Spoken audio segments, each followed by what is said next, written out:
కార్తీక మాసంలో వచ్చే ముఖ్యమైన పండుగలలో క్షీరాబ్ది ద్వాదశి ఎంతో విశిష్టత కలిగి ఉంది.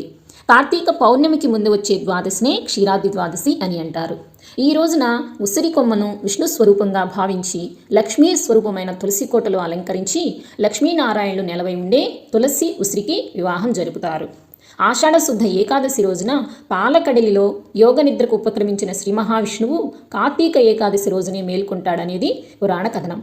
అలా యోగ నిద్ర నుంచి మేల్కొన్న శ్రీహరి ద్వాదశి రోజు లక్ష్మీదేవిని పరిణయమాడారు. ఇంతటి విశిష్టత కలిగినటువంటి క్షీరాబ్ది ద్వాదశి 2025వ సంవత్సరంలో స్వస్తి శ్రీ చాంద్రమాన శ్రీ విశ్వావసునామ సంవత్సరం దక్షిణాయనం శరదృతువు కార్తీక మాసం శుక్లపక్షం ద్వాదశి తిథి ప్రారంభం నవంబర్ 1వ తేదీ శనివారం అర్ధరాత్రి 2:51 ప్రారంభమై నవంబర్ 2వ తేదీ ఆదివారం అర్ధరాత్రి 1:21 వరకు ద్వాదశి తిథి అయితే ఉంటుందండి. సూర్యోదయానికి మనకి ద్వాదశి తిథి నవంబర్ 2వ తేదీ